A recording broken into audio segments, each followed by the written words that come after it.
Voilà, bonjour à tous. On continue notre étude de la lettre aux Romains. Aujourd'hui, au chapitre 7, on est dans la grande partie sur la sanctification. Chapitres 6, 7 et 8 portent sur la sanctification. Et nous allons voir au chapitre 7 une dimension essentielle qui fait suite donc au chapitre 6. Je crois qu'il ne faut pas oublier ce qu'on a appris sur la justification gratuite reçue en Jésus-Christ, sur la façon dont Paul dit que si nous sommes en Christ, nous ne vivons plus dans le péché, nous ne demeurons plus dans le péché, nous ne péchons plus volontairement, même si nous avons encore des luttes, des combats, la grâce de Dieu nous permet de vivre différemment.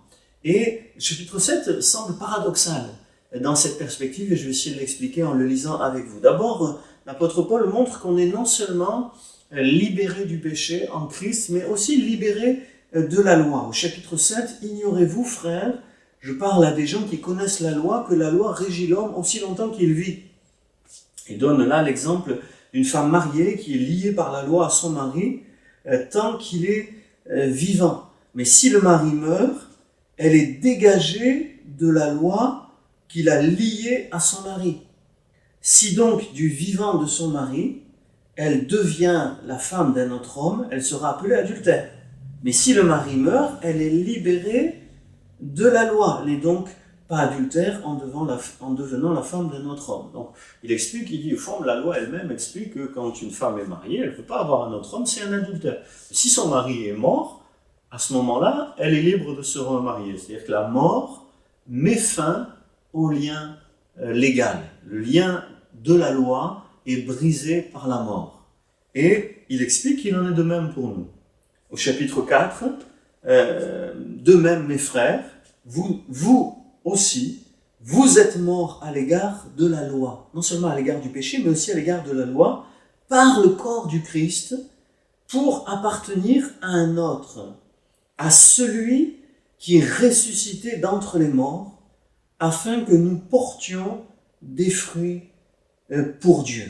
Et donc, il explique tout simplement que la mort, pour nous aussi, puisqu'on est mort avec le Christ, la mort a également mis fin au lien qui nous liait à la loi, et nous ne sommes plus donc sous la loi, mais nous appartenons à un autre, comme la femme avait le droit de se remarier après la mort de son premier mari.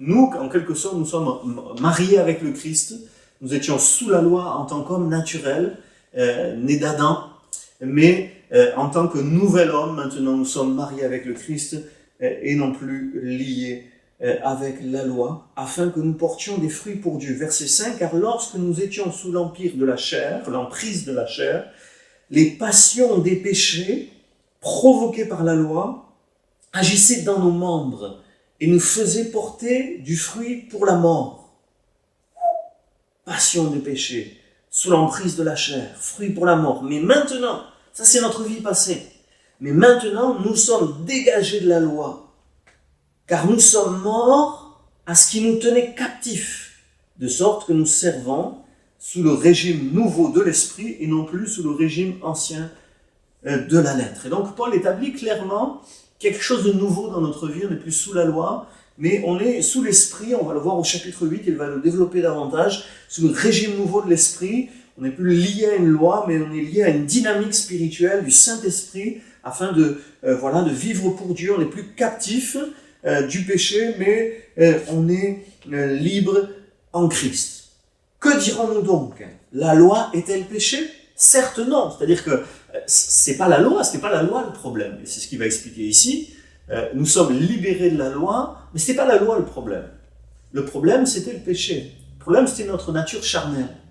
Et c'est là qu'il va venir à notre nature charnelle. C'était ça le problème central. Et la loi, quelque part, elle ne faisait que collaborer avec notre nature charnelle, ou en tout cas, elle l'a condamnée, mais sans être capable de la libérer. Et c'est ce que nous lisons, nous le voyons ici, la loi est-elle péché? Non, non, c'est pas la loi le problème. Mais je n'ai connu le péché que par la loi. Car je n'aurais pas connu la convoitise si la loi n'avait dit « tu ne convoiteras pas ». Et l'être humain, souvent, c'est comme ça, on lui dit « ne fais pas », et c'est quand on lui dit « ne fais pas » qu'il a envie de le faire. Et quand on lui dit « tu ne convoiteras pas », il dit « oui, mais c'est quoi convoiter ?» Et le désir de la convoitise naît et grandit en lui.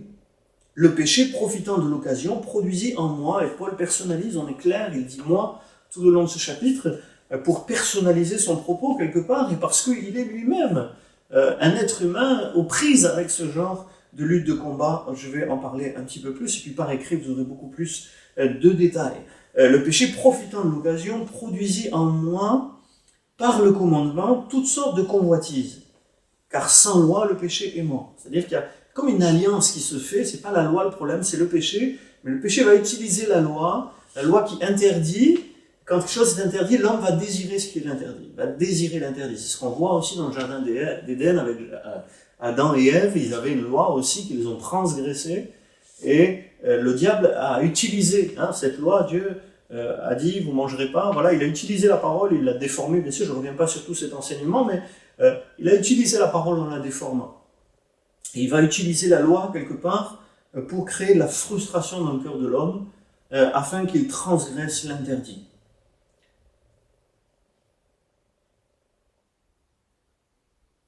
Le péché profite de l'occasion, établit une base. En grec, on pourrait dire, il crée une base, comme une base d'action que le péché utilise sur la base de la loi et de ses interdictions, de ses commandements. Il produit en moi, par le commandement, toutes sortes de convoitises, car sans loi, le péché est mort. Pour moi, autrefois, sans loi, je vivais, mais quand le commandement est venu, le péché a pris vie et je mourus. Autrefois, sans loi, je vivais. L'apôtre Paul fait peut-être, c'est possible, c'est une possibilité, référence à son expérience. Il a vécu dans l'enfance, quelque part, un temps d'innocence, et puis les Juifs, autour de 12-13 ans, font ce qu'on appelle la bar mitzvah. C'est un moment où on devient fils de la loi, justement, fils du commandement, où on est tenu de respecter la loi intégralement. Et avant, déjà, on enseignait la loi, bien sûr, mais à partir de là, on est absolument responsable de tous ces actes. Et il dit quelque part, c'est là quand j'ai compris les exigences de Dieu, la hauteur, sa perfection, quelque part je suis mort de mon incapacité à être à la hauteur de ces exigences légales, et le péché a pris vie et moi je suis mort. Ainsi le commandement qui mène à la vie, verset 10, se trouva pour moi mené à la mort.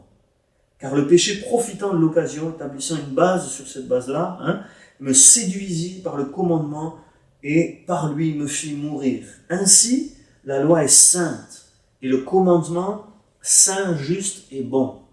Suivez le texte avec moi. La loi, elle est juste, elle est sainte. Voilà, il n'y a pas de problème. C'est pas elle le problème. Mais c'est le péché qui va l'utiliser quelque part contre moi. Ce qui est bon, est-il donc devenu pour moi la mort? Certes non. C'est pas ce qui est bon qui est devenu la mort, c'est pas la loi, mais c'est le péché, verset 13. Mais le péché, afin de se manifester en tant que péché, de montrer toute sa gravité, sa laideur. Le péché, afin de se manifester en tant que péché, a produit en moi la mort par ce qui est bon, afin que par le commandement, le péché apparaisse démesurément péché. C'est-à-dire l'effet de la loi, c'est de nous montrer la gravité de nos péchés et notre incapacité à obéir. Nous savons en effet que la loi est spirituelle, mais moi je suis charnel, vendu au péché.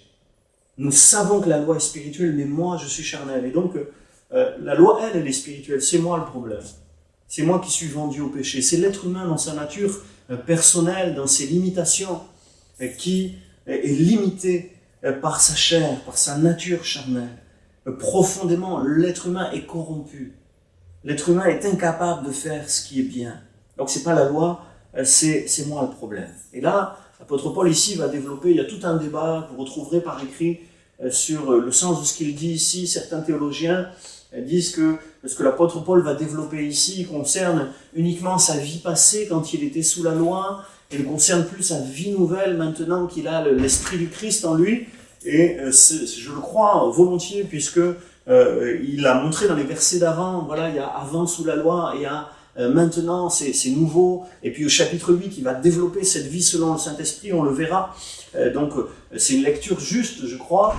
D'autres disent que c'est une autre type d'interprétation, disent que puisqu'il dit « je » tout le long de ce chapitre 7, il parle donc de lui au présent également, et il parle de sa condition, y compris maintenant qu'il est chrétien, puisque cette nature charnelle nous poursuit, même si elle est crucifiée avec Christ, mais quelque part elle est encore voilà, elle cherche à nous rattraper, à se décrucifier, si on peut dire, à être active et à dominer à nouveau. Le combat se poursuit.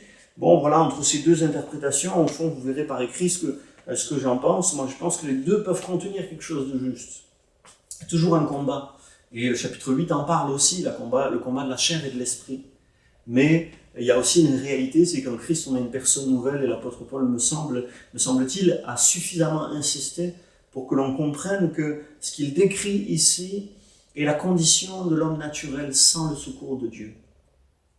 L'homme naturel sans le secours. Voilà à quoi nous sommes réduits. Les non-chrétiens, mais aussi les chrétiens qui se privent quelque part du secours de la grâce de Dieu. Si on puise à la source de sa grâce, à la source de sa puissance, de son esprit, alors on peut échapper à ça, en tout cas on peut dépasser tout cela par la puissance du Saint-Esprit, on va le voir. Mais à chaque fois qu'on se trouve livré à soi-même, à nos propres efforts et à nos propres ressources, on fait l'expérience qui est décrite ici. Donc, verset 14, nous, la loi elle est spirituelle, mais nous on est charnels. Car ce que j'accomplis, je ne le comprends pas, verset 15. Ce que je veux, je ne le pratique pas. Je voudrais faire le bien, j'y arrive pas toujours. Mais ce que je hais, voilà ce que je fais. Et je me trouve aussi des fois à faire des choses que je ne voudrais pas faire. Si ce que je ne veux pas, je le fais, je déclare d'accord avec la loi qu'elle est bonne. Voilà, ce que je ne veux pas, je le fais. C'est-à-dire que quelque part, je ne le veux pas. Je le hais. Et donc, je reconnais que la loi elle a raison de me l'interdire. Voilà, je me mets d'accord avec la loi. Je ne suis pas contre la loi. Je suis d'accord avec la loi qui dénonce le péché. Seulement, le péché est plus fort que moi. Maintenant, ce n'est plus moi qui accomplis cela, mais le péché qui habite en moi. Et là, c'est intéressant parce que il y a deux moi, semble-t-il, ici, dans la description de l'apôtre Paul. Il y a le moi vendu au péché et qui n'arrive pas à faire autrement. Et puis, il y a le moi qui se désolidarise du péché. Il dit, c'est plus moi, c'est le péché qui habite en moi. Je suis pas d'accord quelque part. Il y a un moi qui est entraîné par le péché, il y a un moi qui n'est pas d'accord avec le péché. Et un auteur parle ici de la description de l'homme divisé, de l'homme séparé, de l'homme en querelle, quelque part contre le péché, mais aussi contre lui-même, à l'intérieur de lui-même. Entre ces deux moi. Ce n'est plus moi qui accomplis cela, mais le péché qui habite en moi. C'est pas une façon pour lui de se déresponsabiliser, de dire je suis pas responsable. Ah non, moi j'ai rien fait, c'est le péché. Non, il se sait responsable et coupable, c'est clair quand il écrit. Il se déresponsabilise pas. Mais quand il regarde les choses, il se rend compte qu'en lui, il y a quelque chose qui reconnaît que la loi a raison d'interdire le péché. C'est juste la puissance d'y échapper qui lui manque. C'est ce qu'il dit juste après, nous le lisons. Car je le sais, ce qui est bon n'habite pas en moi. En moi-même, sans Dieu, c'est-à-dire dans ma chair, car je suis à même de vouloir, mais non pas d'accomplir le bien. Voilà, il aspire au bien, mais il n'y arrive pas, c'est la puissance, c'est la capacité d'accomplir qui lui manque. Je ne fais pas le bien que je veux, mais je pratique le mal que je ne veux pas. Si je fais ce que je ne veux pas, puisque je ne le veux pas, c'est pas moi, pas tout moi en tout cas, qui l'accomplit. Mais c'est le péché qui habite en moi et qui quelque part capture une partie de moi et le conduit vers le mal. Je trouve donc cette loi pour moi qui veut faire le bien. Le mal est présent à côté de moi.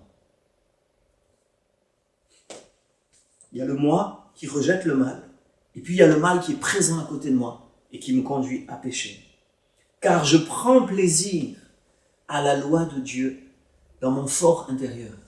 Il y a une partie de l'être humain, même de l'être humain naturel, puisqu'il est question au chapitre 2, on en a parlé de la conscience. La conscience qui est capable de reconnaître le bien et le mal quand elle fait bien ou mal, de se défendre ou de s'accuser. La conscience, le fort intérieur, l'être intérieur selon les traductions, l'homme intérieur, qui prend plaisir à la loi de Dieu, qui sait reconnaître ce qui est bien et qui est capable d'aspirer à ce qui est bien. Mais je vois dans mes membres une autre loi. Il y a un combat de loi. La loi de l'entendement, de sa compréhension des choses, de son intelligence, de l'homme intérieur qui aime ce qui est bien, et la loi qui est dans ses membres, il dit. Une loi qui est liée à à son corps, mais à sa nature charnelle, à la nature terrestre. Une autre loi qui lutte contre la loi de mon intelligence, de mon entendement, et qui me rend captif de la loi du péché qui est dans mes membres. Malheureux que je suis, qui me délivrera de ce corps de mort? Ce cri malheureux que je suis renvoie au cri de tous ceux qui prennent conscience de leur péché, de leur incapacité à échapper au péché. C'est une réalité de conviction de péché que l'on vit à la conversion, mais que l'on peut vivre aussi à d'autres moments de notre parcours, parce qu'on est revenu en arrière quelque part, où on a cédé aux pressions de la chair. Malheureux que je suis, qui me délivrera de ce corps de mort? Mais le texte ne s'arrête pas là. Verset 25, grâce soit rendue à Dieu par Jésus-Christ notre Seigneur. Ainsi donc, par mon intelligence, par mon entendement, je suis esclave de la loi de Dieu, tandis que par ma chair, je suis esclave de la loi du péché. Mais la pensée ne s'arrête pas là, et je vais finir avec cette pensée. Je crois que chapitre 7, chapitre 8 sont liés. Paul a décrit au chapitre 7 les combats, grands combats de l'homme face au péché. Mais il a déjà dit au verset 25, grâce soit rendue à Dieu par Jésus-Christ notre Seigneur. Deux lois, un combat. Mais chapitre 8, verset 1, il n'y a donc maintenant aucune condamnation pour ceux qui sont en Jésus-Christ, qui marchent non selon la chair, mais selon l'Esprit. La loi de l'Esprit de vie en Jésus-Christ m'a libéré de la loi du péché et de la mort. Et donc, il y a cette captivité naturelle, ou cette captivité de l'homme naturel face au péché, avec l'incapacité de la loi à le sortir du péché. La loi le convainc de péché. La loi lui témoigne de ce qui est bon, mais ne le sort pas du péché. Par contre, Jésus-Christ, Romains 8, verset 1, Jésus-Christ, Romains 8, verset 2, la loi de l'Esprit de vie, c'est-à-dire le Saint-Esprit, Jésus et son Esprit, une puissance pour effacer toute condamnation, une puissance pour accorder la libération. C'est ce que nous allons voir au chapitre 8.